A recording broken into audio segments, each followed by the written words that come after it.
Bueno, estamos con Javier Galván, director del Instituto Cervantes en la ciudad de Estocolmo, para un segundo segmento de esta conversación. Habíamos estado conversando acerca de su trayectoria vital, de su trayectoria profesional, de su relación con las ciudades en las que ha estado, de cómo vivió Manila, de cómo vivió otros destinos de Filipinas, de cómo fue su vida en Orán, un poco en Argel también, en Rabat. Y quería preguntarte, Javier, ¿por qué has estado destinado en estas, o asignado, o designado en estas ciudades, el tiempo suficiente para dejar de ver esos lugares como los vería un turista? En general, por lo que hemos tenido oportunidad de comentar y conversar previamente, has sido un viajero y una persona con la curiosidad de descubrir un poco la profundidad de esos lugares a los que has ido y no quedarte con la mirada siempre corta que puede ser la visita que hace un turista. Pero incluso has estado temporadas bastante largas en estos países que, sin llegar a decir que eres uno más, porque al final nuestra condición extranjera y el hecho que no tenemos el dominio de la lengua materna de los lugares en los que estuvimos, y creo que lo habíamos hablado ayer, limita un poco también esa inmersión en las sociedades en las que estamos, ¿no? O en las que hemos estado.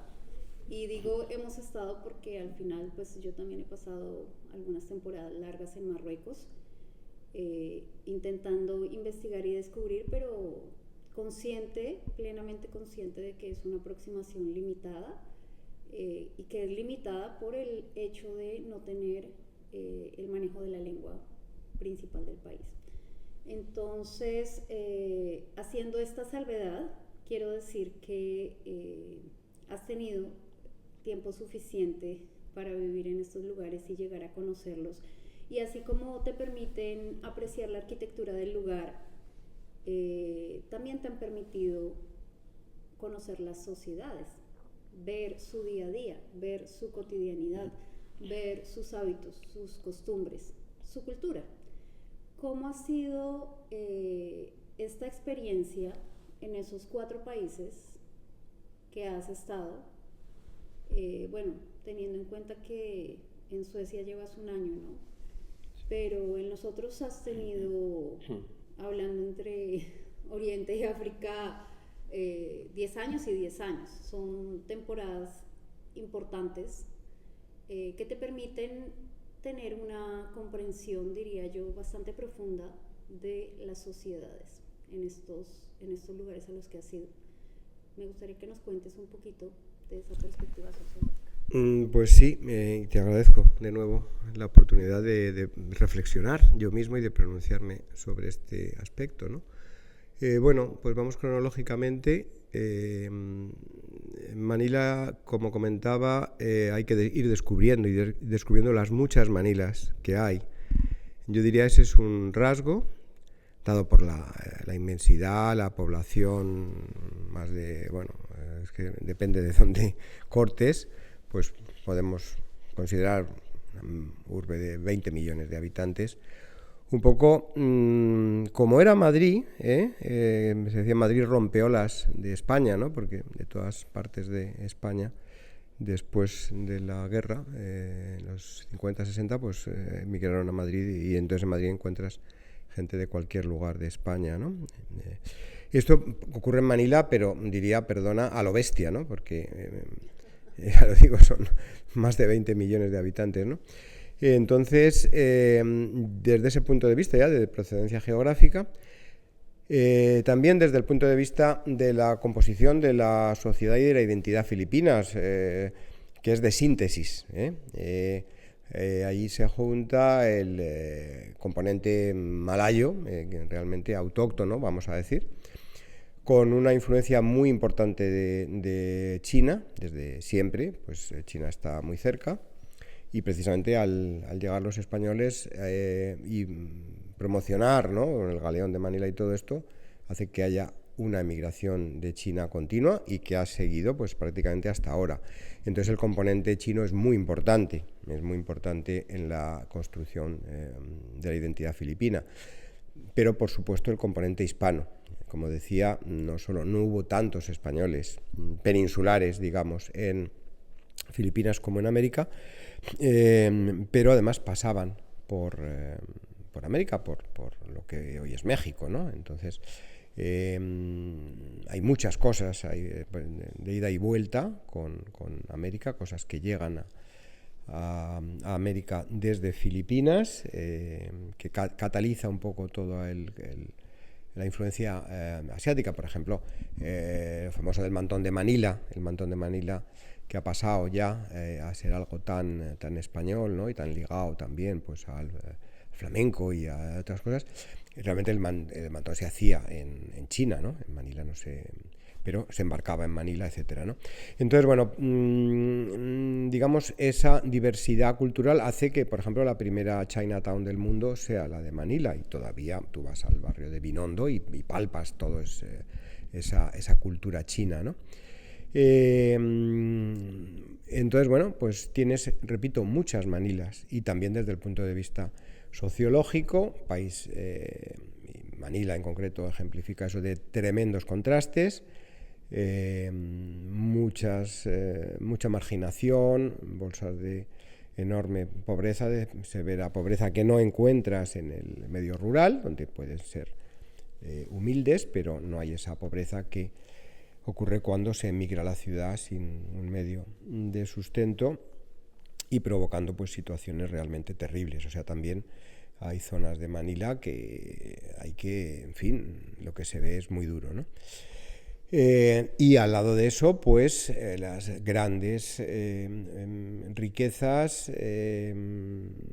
nivel casi asiático, que es otro nivel comparado con los ricos de Europa, y entonces esos contrastes brutales, ¿no?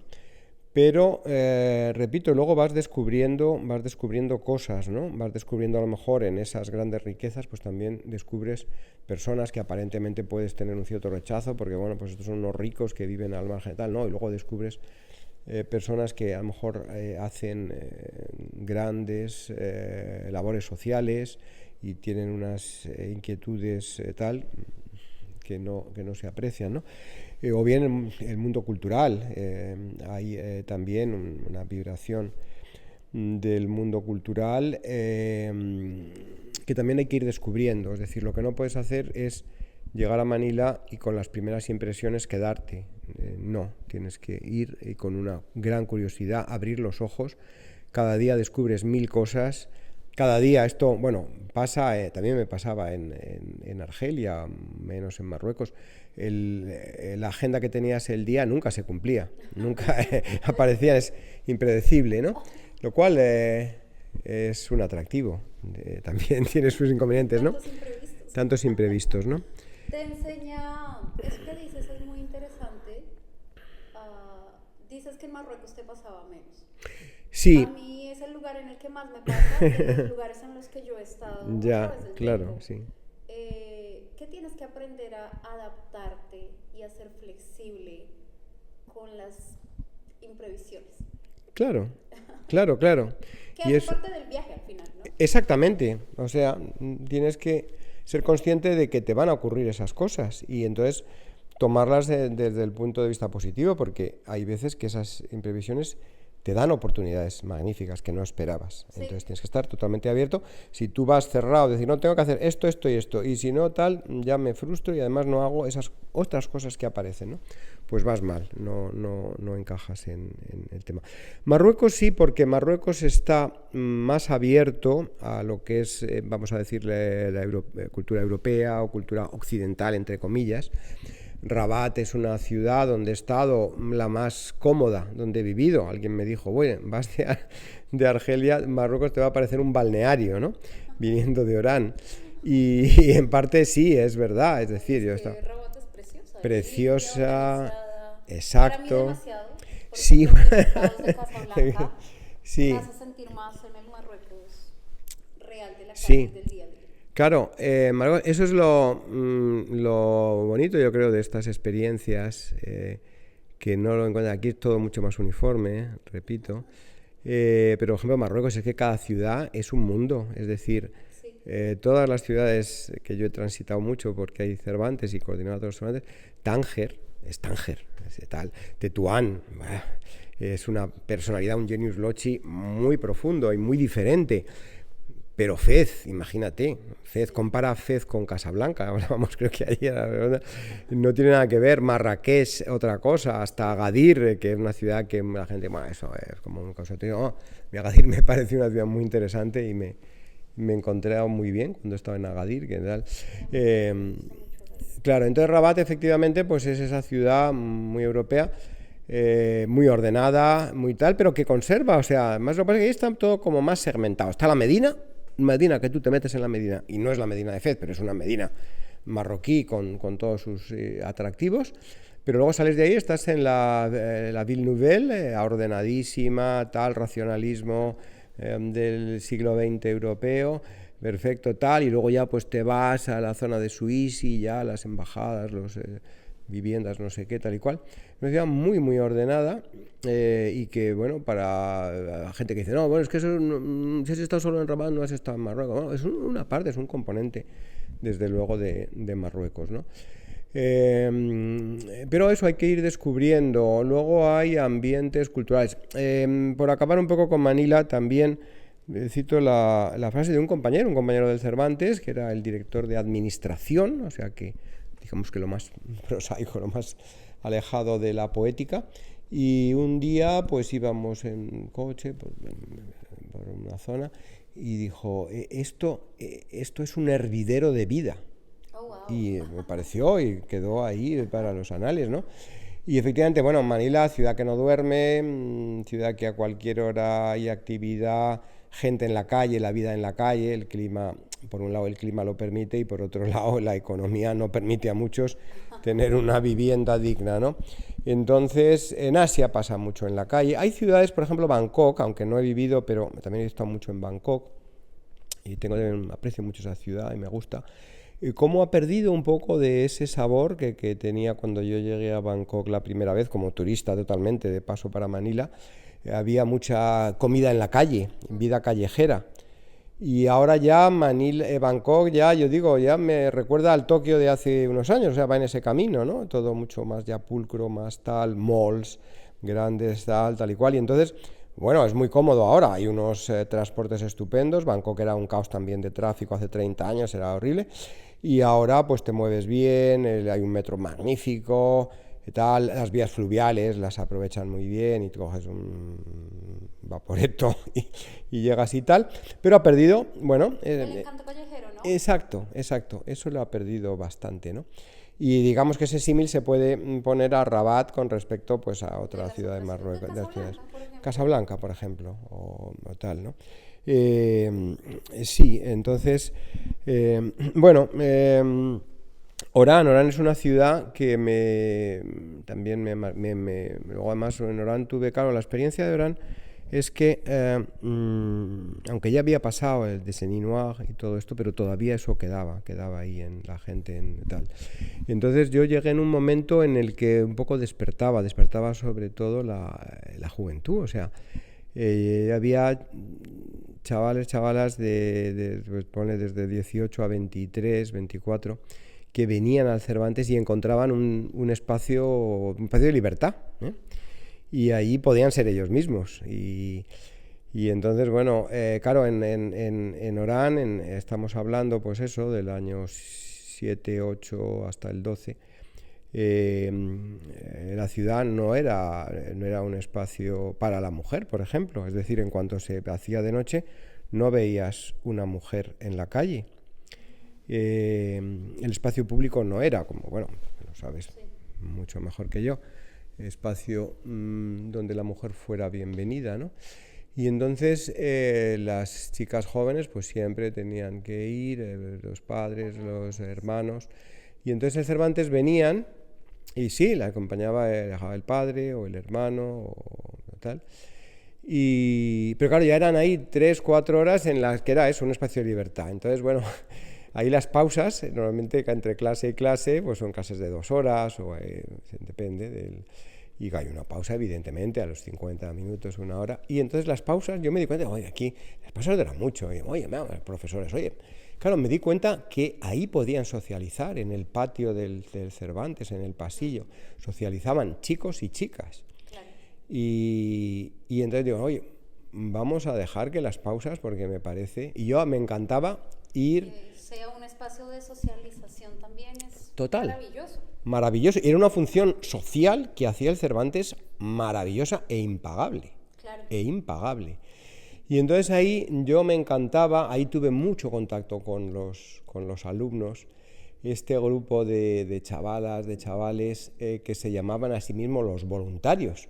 Entonces ellos venían a las actividades culturales, se encargaban pues de que el orden, digamos, de vigilancia, de no sé qué, de ayudar a las personas mayores, de tal, o sea, de hacer de azafatos, azafatas, etcétera, y en todo, y de eso tengo anécdotas inolvidables con ellos, ¿no? Frisando casi la legalidad, ¿no? Como por ejemplo cuando fuimos a pegar carteles para anunciar en la temporada de Cervantes y era tal, y acabé en comisaría, acabé ahí en la... tal, ¿no? Y fue maravilloso, ¿no? Y entonces estos chicos, teníamos esas camisetas del Cervantes que tenemos, y me dijo, director Javier, queremos unas camisetas. Hombre, sí, pero tenéis camisetas de tal. No, pero esas son camisetas para los alumnos, digamos, normales, ¿no? Nosotros somos el campo. Bueno, pero mira, esto tal. Entonces ellos, se lo pagaron ellos, entre unas camisetas, eran además voluntarios. Era un orgullo ser voluntario, ¿no? Y hubo cosas fantásticas, desde el punto de vista de la sociología de la ciudad y tal. Una de las cosas de las que más orgulloso me siento fue una cosa que hacíamos en un parque urbano, la Promenade de l'Étang. L'Étang era un general francés que habilitó un parque maravilloso que estaba rodeando la fortaleza de Orán, el castillo de los Alcázares. Entonces, en lo que era el glacis de la muralla y tal, que era un parque maravilloso, un parque urbano en el corazón de la ciudad, pero un balcón sobre el Mediterráneo, un sitio maravilloso. Y esto, en la época dura de Argelia, década negra, que casi fue una guerra civil, pues se convirtió en un lugar inseguro, donde había agresiones, donde había tal. Y cuando yo llegué, había pasado aquel tiempo, pero yo no podía caminar por ese parque. Iba y había un guardia, había guardias y había tal, estaba abierto al público, pero no se puede entrar. Hombre, ¿cómo? ¿Por qué no? ¿Qué pasa? No, que es inseguro. Hombre, pero usted aquí vela por la... No puede entrar. Entonces yo ya digo, esto no puede ser. Y entonces ya con un grupo muy reducido de amigos, oye, vamos a hacer algo. Si esto se ocupa, pues ¿por qué va a ser inseguro? Hay que ocuparlo, está en la ciudad, es un sitio maravilloso. Y entonces empezamos un día, quedamos a la entrada del parque, éramos 7 personas creo, eso lo tengo en mi Facebook por ahí, si no se ha borrado, y hicimos un paseo. Entonces nos seguía el coche, un coche de la policía como, no, mire, vamos nosotros, hombre, además era gente de Orán y gente conocida incluso y tal, no, pues alguno que trabajaba en el ayuntamiento. No, vamos a dar un paseo, ¿por qué no? Pero bueno, venían tal y cual. Y entonces ya empecé a organizar, ya cuando varios paseos de estos, varios tal. Oye, no ha pasado nada, ¿lo has visto? Pues hemos ido, qué bonito. Uy, qué maravilla, se ve el puerto, se ve tal. Hoy empecé a organizar actividades del Cervantes. Y entonces lo que era un éxito era como un karaoke, pero bueno, era como cantaban en playback. Entonces montábamos un escenario maravilloso con el Mediterráneo abajo, una cosa maravillosa. Y entonces ellos elegían, les entusiasma la música, es todo lo español, el fútbol español, miran a España. Entonces ellos elegían las canciones. Era pues el apogeo de Shakira, me acuerdo Baute, esta canción de Baute y Marta Sánchez, que estaba de moda, Colgado en tus manos, no sé qué, bueno, todas aquellas, Milanés, este chico, Tú, que se hizo también allí, era un bestseller, ¿no? Bueno, yo qué sé, todos los españoles y latinos, y entonces ellos montaban su actuación, las chicas ni velo ni tal, pelo largo, al viento, no sé qué, bueno, era algo maravilloso. Metidos en el papel. Metidos en el papel. Y entonces recuperamos ese parque momentáneamente para el uso. Entonces ya pues ya iba la gente, iban ancianos, niños, paseando, parejas paseando a los niños y tal. Algo que al poder les sentó muy mal y que acabaron poniéndonos las pegas. No nos dijeron que no, pero ya llegó... Claro, llegó un nuevo Wally y entonces ya había que pedir unos permisos que antes era, bueno, sí, pedías el permiso, pero era una cosa automática, además lo pedías a la cultura de la Wilaya, que era una señora estupenda y que estaba muy a favor, y era un procedimiento tal, ¿no? Entonces ya, no, hay que pedirlo directamente a la oficina de Wally, claro, ya lo mató aquello, claro, porque no era posible, ¿no? Pero bueno, ahí... usualmente la burocracia suele asfixiar, claro, las iniciativas, ¿no? Entre tanto papeleo y tanta gestión te agota. Pero claro... Y algo que era, digamos, un lindo proyecto que nos muestra claramente cómo la cultura sí puede ser un factor de cambio en la realidad y en la cotidianidad de la gente, muy favorable de hecho, como espacios de libertad, de creación, de creatividad, pues aparece la cuestión de la burocracia y te arruina. Claro, pero la burocracia ahí utilizada no es que digas, bueno, la burocracia es así para todo el mundo y tal, y entonces eso te impide, que ocurre. No, aquí es el arma que utilizaron para acabar con esto. En vez de decir prohibido, mire, no quiero que vaya usted ahí y le prohíbo que vaya, y ya está, te callas. No es una prohibición, utilizaron esa burocracia sabiendo que lo iba a matar como el arma para acabar con ese proyecto. Y entonces, bueno, ahí quedó, pero la cuestión es esa, ¿no? Cómo ahí el espacio... Las armas útiles del poder, sí, efectivamente. Y entonces, bueno, fue muy interesante esa casi un poco rebeldía, ¿no? De conquistar el espacio público con la cultura. Sí. También hicimos pues de pintura callejera, entonces un grupo es una pintora española que tenía un proyecto así de pintar en la calle y tal, y en fin, hicimos muchas cosas en la calle con esta gente tan joven, tan entusiasta, y fue una etapa magnífica. A mí pensaban que Orán era como un destierro por alguna razón. Pero me estás hablando de una actividad del Cervantes fascinante y transgresora. Sí. Estoy impactada. Creo que no había oído de algo así en otros Cervantes. Pues bueno, ahora mirándolo fue maravilloso, realmente, porque eso es lo que te mantiene vivo, ¿no? Sí. Te mantiene tal, ¿no? Y entonces, bueno, hasta tal punto que mi etapa en Orán acabó de una manera, lo pasé fatal cuando me tuve que dejar Orán, porque no había acabado. Yo los intento agotar porque me encuentro bien, me adapto, me encuentro bien y estoy el máximo que puedo. Así ha sido en Rabat, así ha sido en Manila las 2 veces, y en Orán yo estaba feliz de la vida. Pero resulta que me ofrecen un gran puesto, que ha sido el puesto más, vamos a decir, alto, si se puede decir, en el escalafón, o como queramos llamarlo, en el Cervantes. Pues efectivamente, el secretario general, que lo mencionó, que es Rafael Rodríguez Ponga, que es uno de mis mejores amigos, al que conocí por esto, por la cultura, por todo esto, fue la persona que vio que yo iba a Filipinas y digo, oye, yo conozco, entonces no éramos tan amigos, yo conozco a alguien que ha trabajado cuando yo estaba él estaba en cultura en aquel momento, que ha hecho cosas para cultura y que va a Filipinas y que, vamos, se ve, oye, y entonces él propuso y bueno, ya el director asumió aquello. La idea, y luego pues Rafael llega a ser secretario general con un poder ejecutivo, porque en aquel momento, bueno, pues la presidencia era una presidencia muy honorífica de alguien del enorme prestigio de don Víctor de la Concha, pero que ya era, bueno, emérito de la academia y todo esto, y entonces se sabía que el secretario general iba a tener que tener un papel muy ejecutivo, más ejecutivo de los anteriores y las anteriores secretarias generales, ¿no? Y entonces, bueno, Rafael, que me conocía, que sabía que yo había estado en la sede en Madrid del Cervantes y en varios Cervantes fuera, pues me dijo, Javier, vente, quiero que me ayudes a esto, porque es una misión importante. Él conocía, pero un poco desde la administración, pero no desde dentro del Cervantes, y me pidió que fuera con él, de su jefe de gabinete, en definitiva, pues brazo derecho. Lo cual era, bueno, un honor y una posibilidad de estar ahí en la cúpula viendo del Cervantes desde arriba, ¿no? Sí.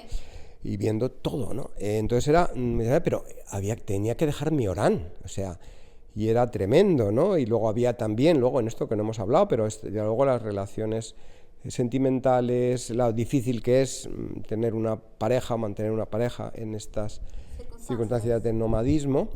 Y yo en aquel momento estaba muy enamorado, además, de una argelina. Y entonces, bueno, fue un desgarro tremendo. Fue un desgarro tremendo. La peor parte, digo yo. Sí, Porque sin duda, ¿no? al final, creo que uno tiene mucha suerte con los amigos que se adaptan. Si estás aquí está genial, pero si estás lejos, eso no va a afectar nuestra amistad.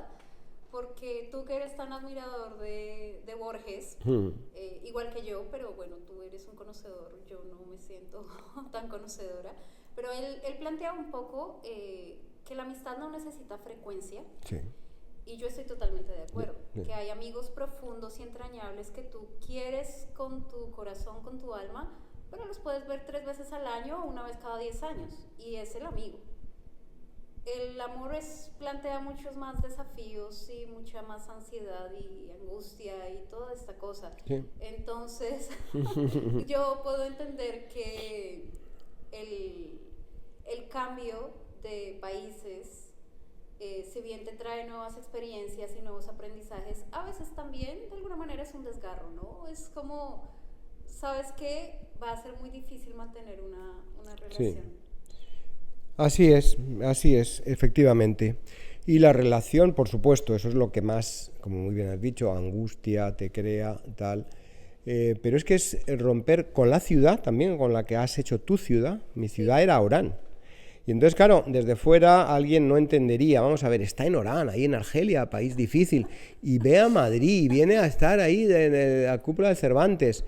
Y yo, vamos, incluso le llegué a decir a Rafael que no, tras unos semanas de provisionales, de bueno, pues asesorándole un poquito en Madrid, iba y venía, pero iba y venía a Orán, y en un momento dado digo, no me siento feliz, o sea, volver a Madrid no me siento feliz, y yo llegué en un momento a plantear el que era como, estás loco, o sea, Claro. te traemos Porque a Madrid, muchos podían sentir que vivías claro, en Orán como una suerte de destierro, no sabemos sí, por qué sí, está sí, ahí, y tú estabas feliz y apasionado en Orán. sí, Entonces así era era. como cuando uno haya un sentido a su vida, a su existencia, mucha alegría en su día a día, en sus actividades, pues estás a gusto, no te quieres mover de ahí, incluso si te están destinando a Madrid con todo su encanto y bueno. Mi ciudad, ¿no? Pero donde nací, donde he vivido toda mi juventud y tal, ¿no? Pues sí, efectivamente, ese es lo peor, ese desgarro que se produce cada vez que dejas una ciudad, que es tu ciudad, que es tu casa, que has hecho tus amistades, tus círculos cotidianos, y eso, ¡bumba!, se acorta de raíz, o sea, ¡paf!, eso cae y cada vez cuesta más, porque al principio quizá, pues sí, la curiosidad de otra nueva ciudad, otras nuevas amistades y tal, pero cuando ya son varios cambios, wow, ya es un desgarro, es un momento, es los peores momentos sin duda de la trayectoria, de esta trayectoria mía en el exterior, pues han sido siempre el dejar la ciudad, hasta Madrid, cuando dejé Madrid en mi segunda paso por Madrid, entendido de esa manera, una ciudad en la que yo he creado una nueva vida, que, bueno, tiene vinculación con mi vida anterior en Madrid, por supuesto, pero es otra vida como... y sí, bueno, pues eso ocurrió. Entonces Orán es una ciudad pues que yo quiero mucho, tengo muchos amigos, y eso que la seguridad en Orán no era como la de Rabat, por poner un ejemplo, o como lo de Manila, donde nunca me ocurrió nada. Es que en Manila, ¿por qué te gusta tanto Manila? Es que todo me ha ido bien en Manila, hasta de repente, sin saberlo, resulta que acabo exponiendo como pintor en la galería más importante de Manila. Entonces era como, pero esto cómo puede ser, ¿no? Es decir, me han ocurrido cosas que jamás yo pensaba. En Manila me encontré a mí mismo, como decía Julio Palacios, el físico, cuando fue con Jorge Guillén en esas misiones, cuando España intenta recuperar, tras pasar un poco la pesadilla del 98, recuperar los vínculos con Iberoamérica, y también llegan a Filipinas, y esas misiones de grandes figuras, Ortega y Gasset también, que formaba parte de esa marca España, que en ese momento se intentaba primero con los territorios con afinidad, como era Latinoamérica, Iberoamérica y Filipinas.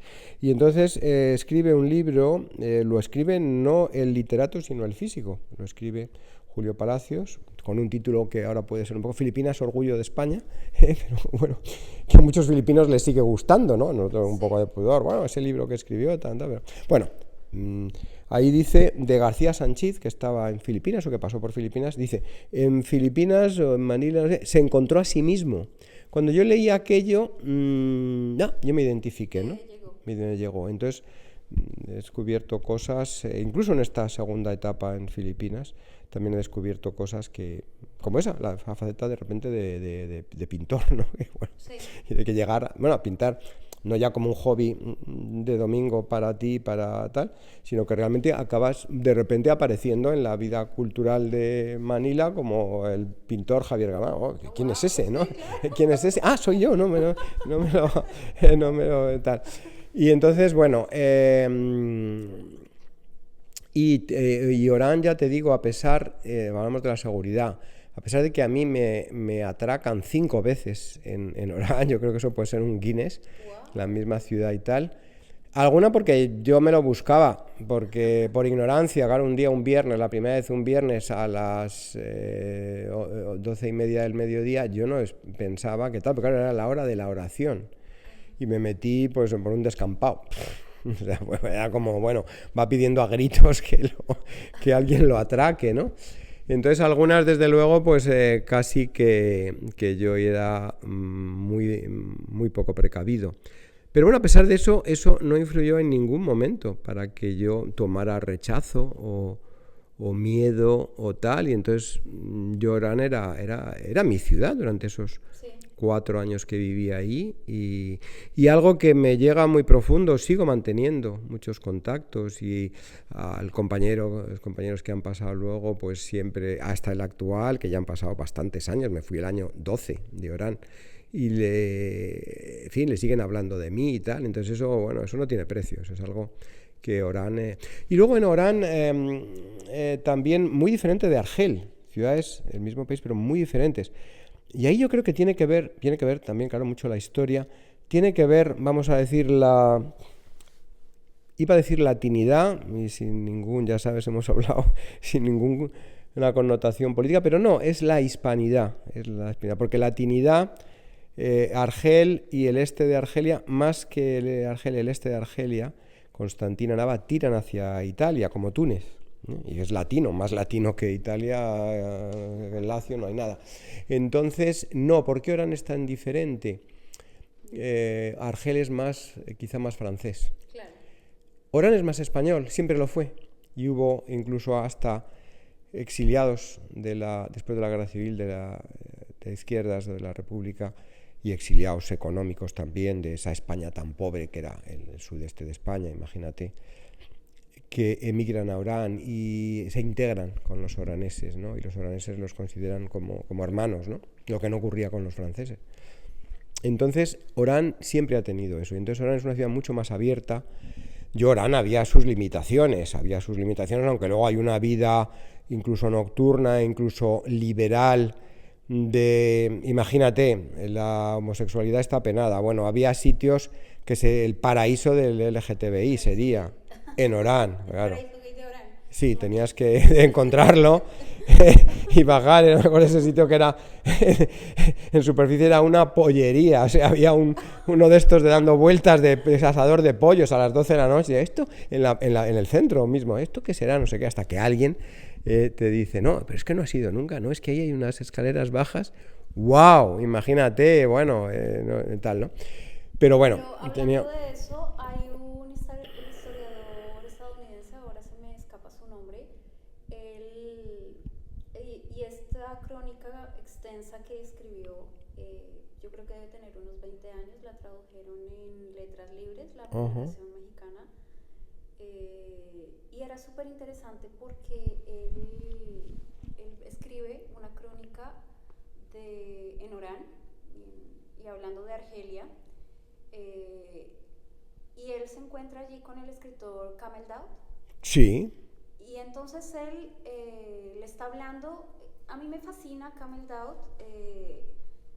Solamente he leído un libro de él que está traducido al español, que es como su versión de respuesta al extranjero.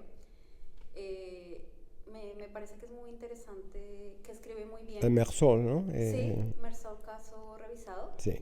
Él escribe muy bien, pero aparte él es un ciudadano que a mí me despierta mucha fascinación y mucho interés como ciudadano magrebí, porque él es una persona que está observando y que está criticando muchas cosas de su cultura, de las cosas que no funcionan, obviamente muy crítico del poder. Y entonces iban con este historiador estadounidense recorriendo los diferentes lugares de Orán, y decía eso que tú estás diciendo. O sea, como el tema del doble discurso, sí, de una total. doble moral, de lo que es la prohibición, de lo que está bien y de lo que no está bien bajo cierta interpretación. Pero luego a la noche se transforma. Entonces las chicas que iban, digamos, veladas durante el día, puede ser que van a estar en esa discoteca que es un poco clandestina en la noche, y beben alcohol y bailan y están maquilladas, y también el tema de poblaciones que tienen que vivir un poco de forma subterránea, ¿no? Porque sí. no puedes salir a la calle, sabemos las restricciones en materia de derechos y de libertades que plantean los contextos árabes islámicos. Entonces, es un poco secreto, un secreto a voces también. Pero el hecho de que exista una prohibición legal no significa que no esté sucediendo. Claro. Y eso que tú dices me lo confirma, porque yo nunca he estado en Argelia, pero bueno, tú has tenido la experiencia de estar ahí. Sí, bueno, has mencionado a Kamel y es lo que decía al principio, la oportunidad de conocer a gente tan interesante. Yo a Kamel, claro, lo conocía de antes de hacerse tan famoso y del Goncourt y de todo esto, ¿no? Él escribía en el Quotidien d'Oran y era, bueno, todos comprábamos el Quotidien, bueno, gente para leerle a Kamel. Incluso el director o el dueño del periódico le caía muy mal Kamel y le decía, me cae muy mal, pero es que, claro, no puedo, escribe muy bien, no puedo prescindir. Yo lo hacía el paralelo con Francisco Umbral, que era maravilloso. Yo me acuerdo cuando Francisco Umbral escribía en El Mundo, o sea, yo compraba El Mundo por leer, lo primero era leer a Umbral, era del pan nuestro de cada día que Umbral, y entonces era tal, ¿no? Y entonces Kamel era un amigo, era uno de los amigos que salíamos por la noche a alguno de estos sitios más, no de los pollos, que será casi tal, pero había un sitio donde, bueno, había música en directo y, bueno, podíamos hablar horas sobre estas historias de Orán, pero salíamos, luego había un grupo además fantástico, donde había gente, cirujanos, médicos, familia de médicos franceses, gente muy, no argelinos, pero el primer médico era el padre de este chico. Estábamos, bueno, amigos del que ahora es obispo, que era un curilla, vamos a decir, francés fantástico, que estaba por allí, que se llama Jean-Paul, bueno, es el arzobispo de Argel, nada menos. Y yo me acuerdo cuando le conocí, porque él llevaba los asuntos de los inmuebles de la iglesia y buscaba yo para el Cervantes un sitio mejor, no sé qué. Y bueno, soy Jean-Paul, y eso, digo, Jean-Paul, con ese nombre, siendo cura, vas a hacer buena carrera. Y efectivamente, mira, hasta casi con el cónclave, todo el mundo quiere que su cardenal tal, y claro, Jean-Paul era el cardenal y tal, y entonces estaban ahí, voy a ver si, pues fíjate si Jean-Paul acaba siendo papa, ¿no? Y tal, ¿no? O el obispo de Rabat, que también era gran amigo. Y mira, fíjate, en este cónclave, por el Cervantes, he tenido 2 papables, imagínate, ¿no? No, bueno, esa anécdota, ¿no? Y Kamel, pues efectivamente, Kamel, de hecho, una de las veces que me robaron, escribió un artículo en el Quotidien, porque yo lo puse en Facebook, y entonces, oye, Javier, me llamó, oye, Puedo contarlo porque esto es inadmisible, porque además me pasó en un sitio turístico que me atracaron. Sí. Y esto no puede ser tal, y bueno, él, como has dicho, denunciando. Y digo, sí, por favor, claro. Y si esto puede valer para algo, para que tú tal, y claro, tú tienes una voz que te va a oír muchísima gente. Y efectivamente, entonces, claro, luego, mira, ya acabo con esta anécdota ya personal de Kamel que ha sacado. Ya estando en Rabat, organizan, creo que fue el Instituto Francés, pero fue en el museo, en el auditorio del museo Mohamed VI, organizan una actividad Kamel Daoud y Leila Slimani. Wow. Nada menos. Son mis preferidos. Bueno, nada menos. Nada menos. Yo a Leila no la conocía, la había leído y tal, y bueno, pues la saludé ahí, ¿no? Pero claro, Kamel, pues está ahí, yo me senté en primera fila, tal, yo no sé si, sí creo que ya nos habíamos escrito, pero hacía ya tiempo que nos veíamos. Claro, cuando acaba la actividad, inmediatamente Kamel no hace caso, claro, todo el mundo quiere ir a él, Leila, tal, y Kamel se desentiende de todo el mundo. Yo estaba en primera fila, subo al escenario, damos un abrazo, ahí tal, claro, todo el mundo. Alguna gente me conocía también en Rabat, pero no tanto como en Orán, que me conocía todo el mundo tal, y entonces me miran, ¿quién es este, no? ¿Quién es este? Que este Kamel Daoud de repente, y le pega un abrazo a este hombre tal y cual, ¿no? Y entonces, bueno, pues son esas anécdotas y tal, y bueno, la primera vez que Kamel fue a España fue una cosa que hicimos con la Universidad de Alicante. Kamel, otro personaje fantástico de la época de Argelia, Wassila Tamsali, una persona increíble, ¿no?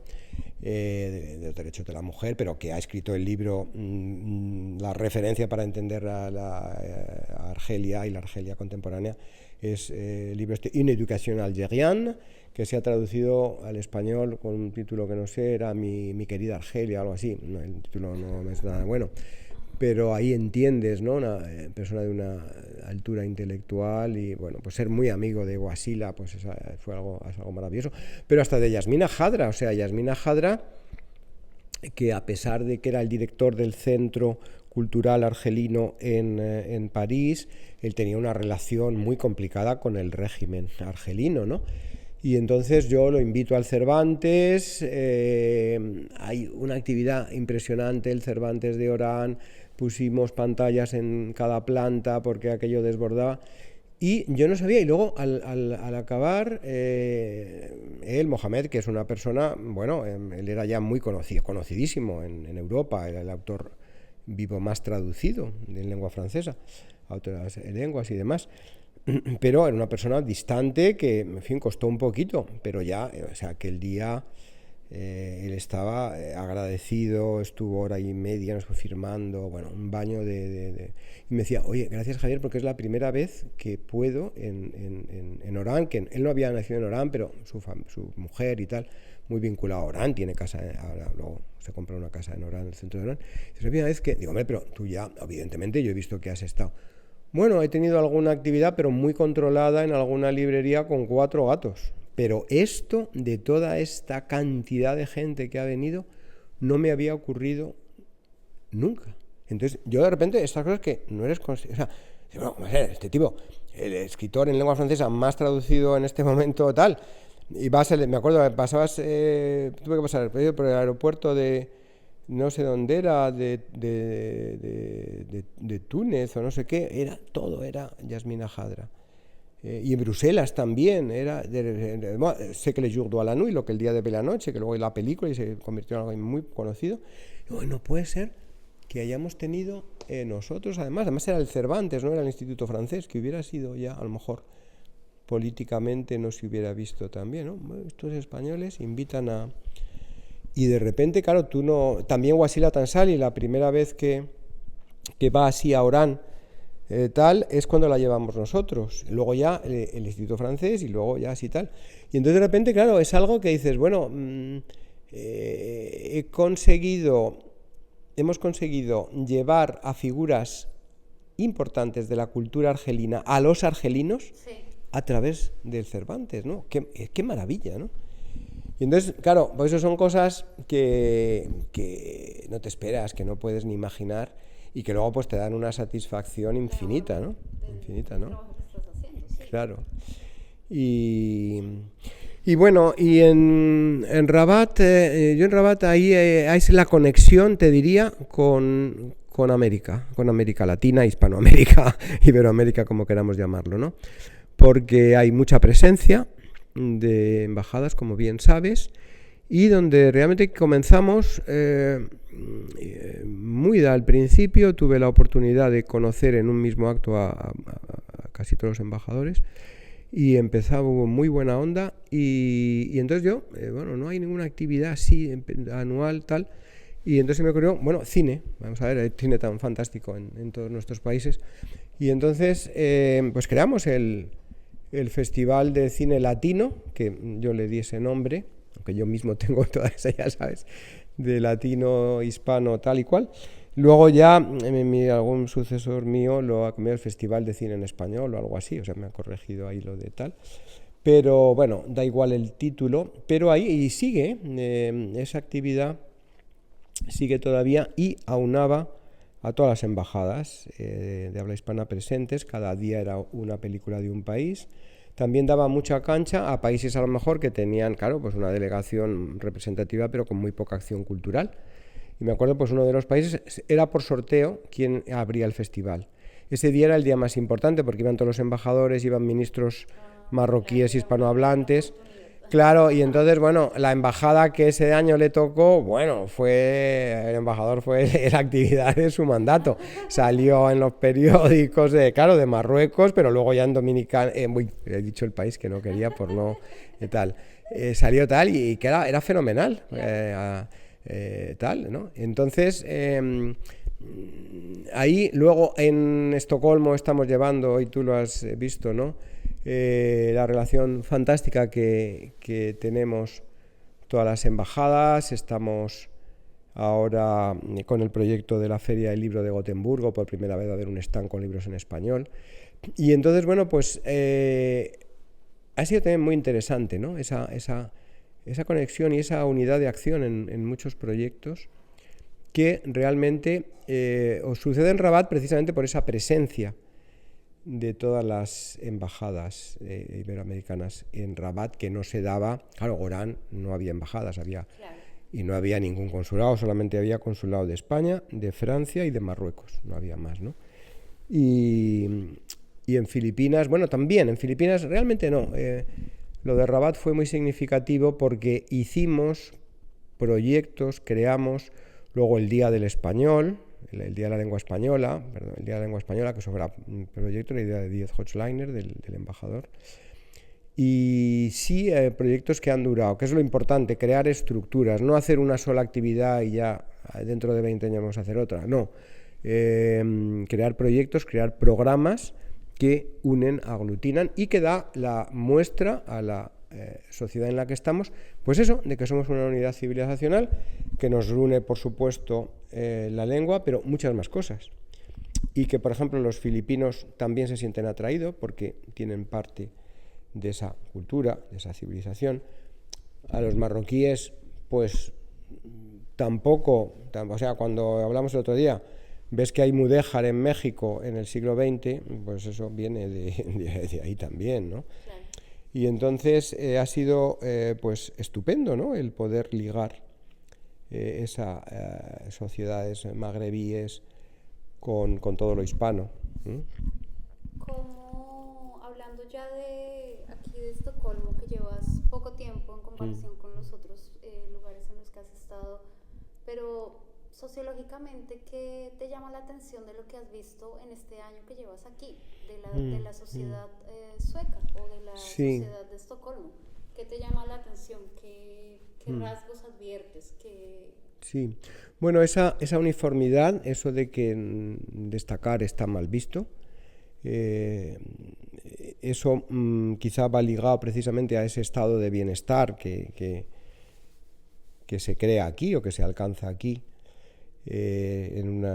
hace unas décadas, y que efectivamente lo opuesto a lo que hablábamos de nuestras culturas del individualismo, pues hace que aquí sí que funcionen bien, vamos, o mejor diría yo, las instituciones, Y algo muy curioso, uno piensa que va a venir aquí, que la gente va a ser muy laboriosa, no va a parar de trabajar y tal. ¿Qué va?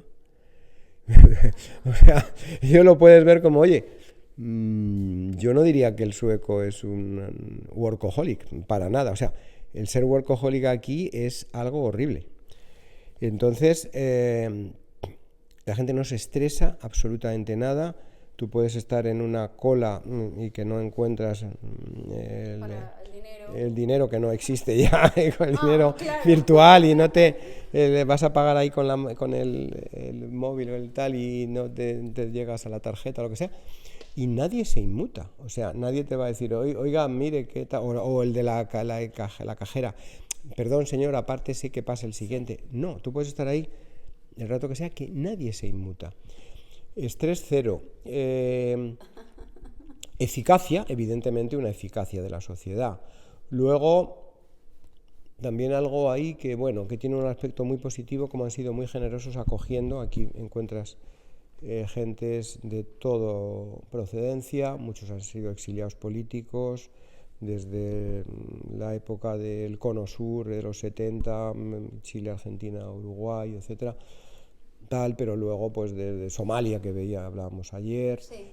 Sudán, Siria, esa gran generosidad, lo cual también genera una tensión, porque no toda la sociedad aprueba, digamos, y Claro. también esto pues hace que se produzcan disonancias en colectivos, bueno, ese gran problema que tiene todas las sociedades europeas, ¿no? Sí. Entonces, bueno, pues hay también esa... Pero crees, hablando de eso que comentas de Suecia como un gran receptor de inmigrantes de todas las latitudes, en un proceso que ya lleva décadas, Sí. ¿crees que los inmigrantes logran integrarse a esta sociedad con Sí. cierto éxito? Bueno, vamos a ver, unos sí y otros no tanto. Me explico. Depende también mucho del nivel cultural de partida.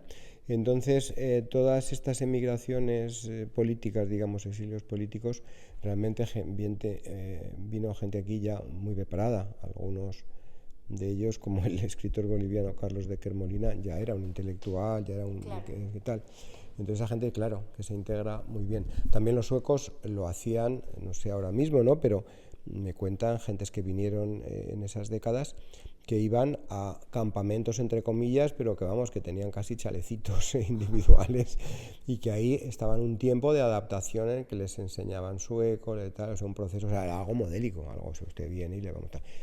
Así la inmigración es maravillosa, Claro. es maravillosa. Lo que pasa es que, bueno, esto ya creo que los emigrantes, muchos de los que han llegado en las últimas décadas y tal, como a otros países, España, por ejemplo, tal, pues no es el caso.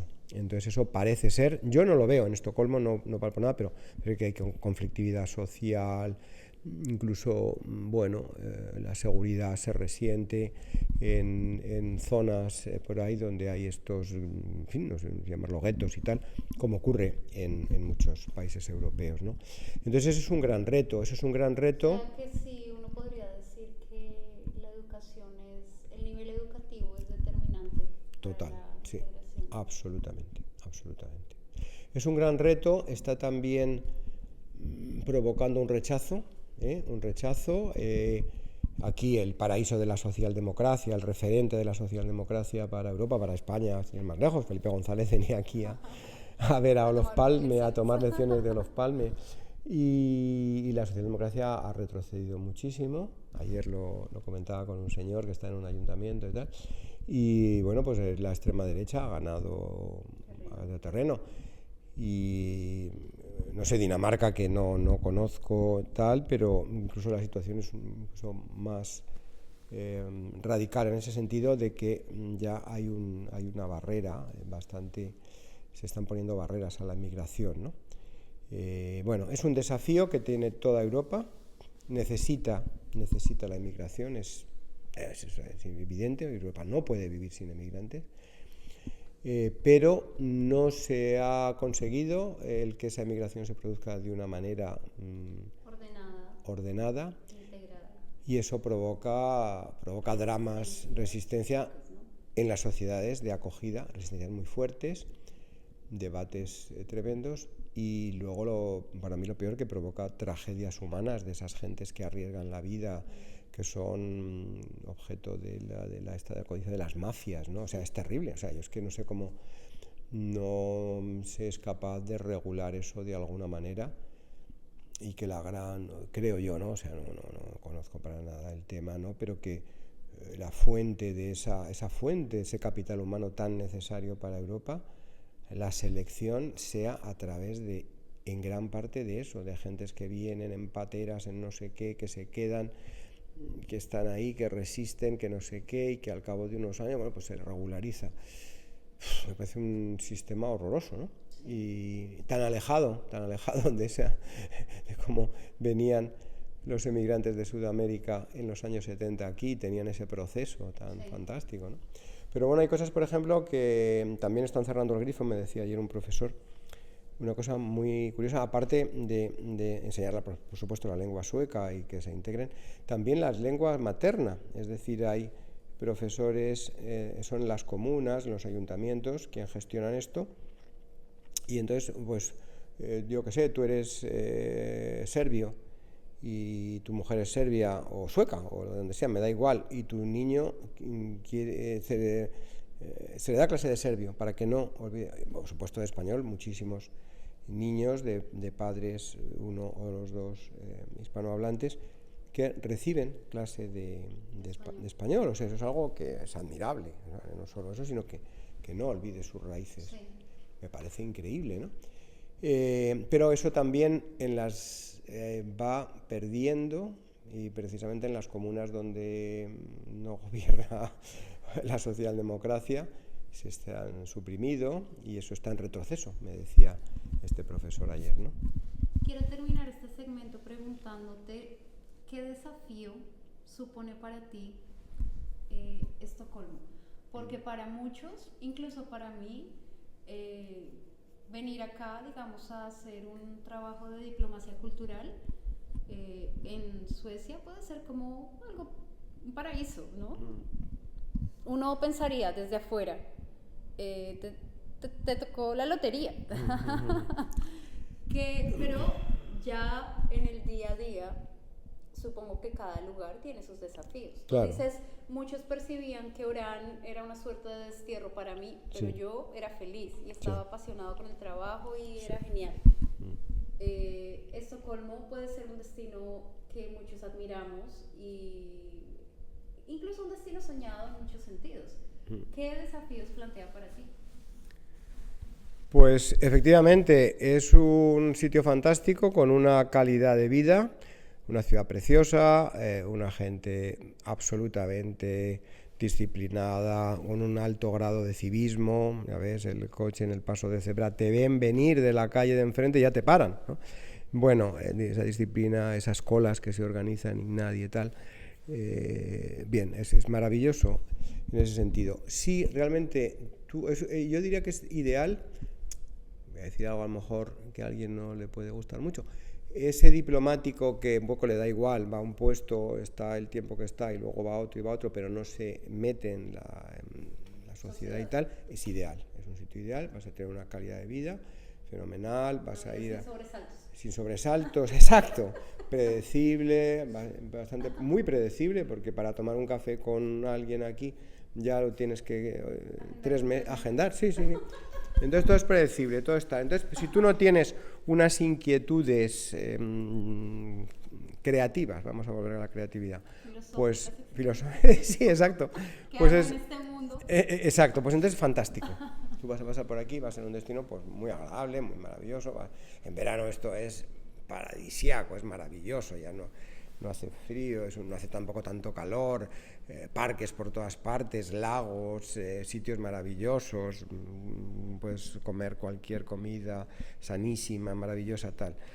Ahora bien, si tú quieres hacer algo o tener sensaciones como las de Orán, olvídate, o sea, va a ser muy difícil.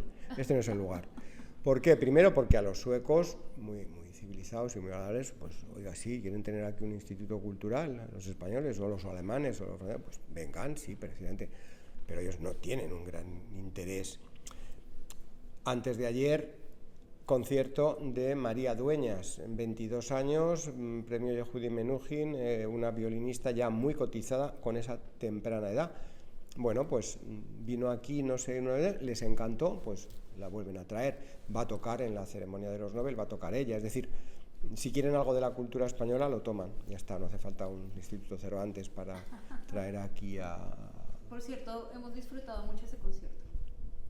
Maravilloso concierto, maravilloso, pero claro, todo es maravilloso. Llegas a un sitio, una sala con una acústica increíble, sí, una luminosidad que tal, que de repente te acoge, te sientes fenomenal, todo ordenadísimo, todo tal, todo no sé qué, una orquesta que suena de maravilla, un director también tal, y todo funciona de maravilla. Y esta chiquilla, porque es una chiquilla, 22 años, está ahí.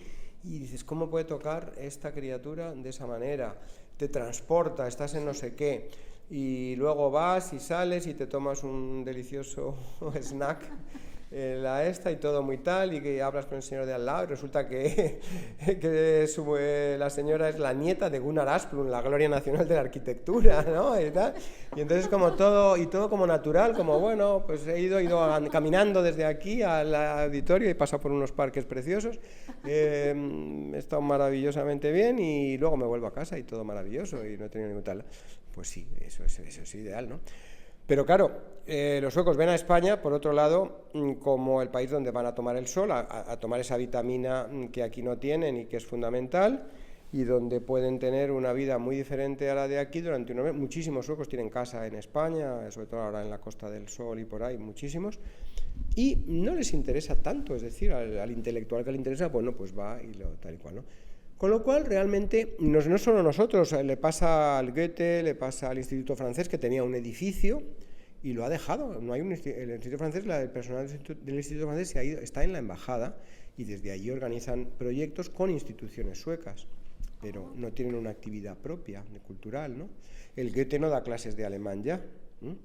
Entonces, claro, eso cuando vienes dice, bueno, pero a nuestras actividades, quien viene es esas gentes de origen latinoamericano que viven aquí a lo mejor hace 30 o 40 años, o sus hijos, o tal y cual, pero es muy difícil encontrar suecos que vengan, Entonces, claro, te dices, bueno, pues si el Cervantes está precisamente para enseñar nuestra cultura a la gente del lugar, no es una casa de América, yo lo digo, esto no es la casa de América, parece, es la casa de América del norte de Europa, tampoco la casa de España, que había en los años 50-60 para los emigrantes españoles. Sí, a mí me encanta que vengan los españoles y que vengan, hay muchísimo científico que en la última crisis vinieron aquí, una asociación de científicos españoles de más de 300 afiliados, y profesores de español que me piden la sala para hacer sus juntas y tal. Digo, bueno, sí, pero es que esto no está para eso, está para llevar lo hispano a España y la cultura en español, llevarla a los suecos, ¿no? Entonces ahí es un poco, te puede paralizar y decir... en el que te sitúa. Claro, entonces dices, bueno, ¿qué hago aquí? ¿Qué hacemos aquí? O sea, hasta te planteas qué sentido tiene tener un Cervantes. Yo lo digo, no, pues tenía que ser a lo mejor de la ECID, que es la que tiene los centros culturales en Iberoamérica, es la ECID, no el Cervantes, en broma, pero eso lo he dicho a la secretaria, oye, a lo mejor es que teníamos que pasarle esto a la ECID, ¿no? No, realmente eso, el desafío es, sí que hay, pero es la oportunidad de estar en un país desarrollado que no necesita que le traigas cultura subvencionada de España para esto, pero donde sí tienes un colectivo enorme de profesores de español, muy copioso, que no existe en ninguno de los países en los que he estado. Y es que quizá, claro, el objetivo no tiene que ser, aquí la enseñanza es gratuita, la gente puede aprender español en 1000 sitios, en el colegio, sin ir más lejos, pero hay un colectivo de profesores de español. Y ahí yo creo que debe ser nuestro objetivo, que la enseñanza que ya está en el sistema educativo del español sea una enseñanza cada vez mejor, que los muchachos, que el 70% de los chicos de lo que sería el bachillerato, la enseñanza secundaria, que tienen que elegir una lengua extranjera además del inglés, eligen el español en un 70%. La Alemania y el francés ha quedado, bueno, desplazado totalmente. Hay muchos profesores de español. Bueno, pues vamos a hacer que esos profesores de español sean estupendos, sean divertidos, y a esos muchachos de 14, 15 años le transmiten un idioma y en definitiva una cultura y una sociedad atractiva, y que esos muchachos pues luego a lo mejor pues van a hacer, aparte del Erasmus, que es el gran invento de Europa, o sea, el mejor que ha hecho Europa en tal es el Erasmus, pues que vayan a lo mejor a hacer una maestría a una universidad española, o un doctorado, o un no sé qué, o tal, ¿no? Y entonces creo que es un desafío y muy bonito también, porque es crear un nuevo modelo Cervantes, que un modelo que además quizá aquí es muy agudo, muy tal, pero que lo puedes encontrar. Yo hablo con los compañeros de Europa, sobre todo de Reino Unido, de Holanda o de tal, países muy desarrollados ya, problemas similares, ¿no? Con lo cual el desafío es crear un modelo nuevo que tenga sentido, que tenga auténtico sentido, ¿no? Y bueno, y luego la dificultad también, me preguntabas, de esta gente tan educada, tan bella, porque es que es verdad, todo es hermoso aquí. No, yo estoy impresionada.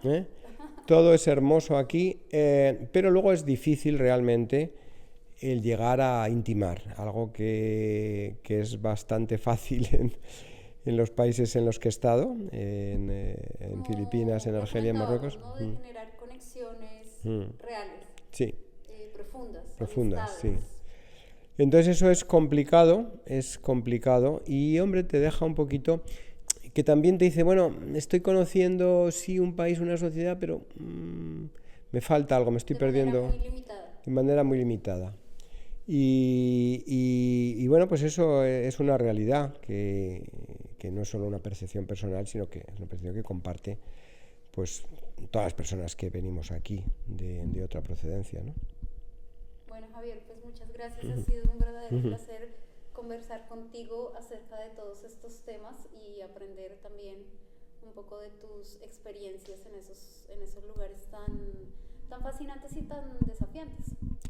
Pues muchísimas gracias. La verdad es que me encanta la oportunidad, me encanta el formato y lo bien que lo haces, y yo espero que coja mucho vuelo este proyecto tuyo, que me parece fantástico, y me siento muy honrado de que hayas decidido que yo participe y que hayas venido hasta aquí, ¿no?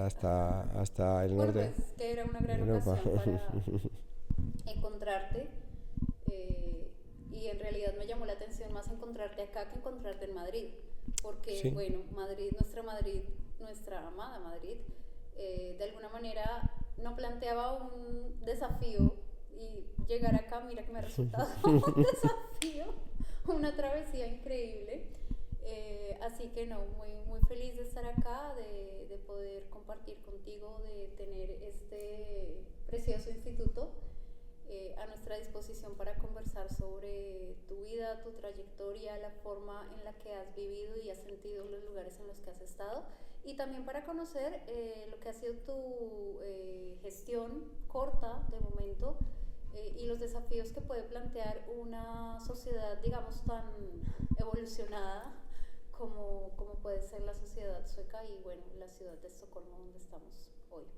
Muchas gracias. Estupendo, muchas gracias a ti.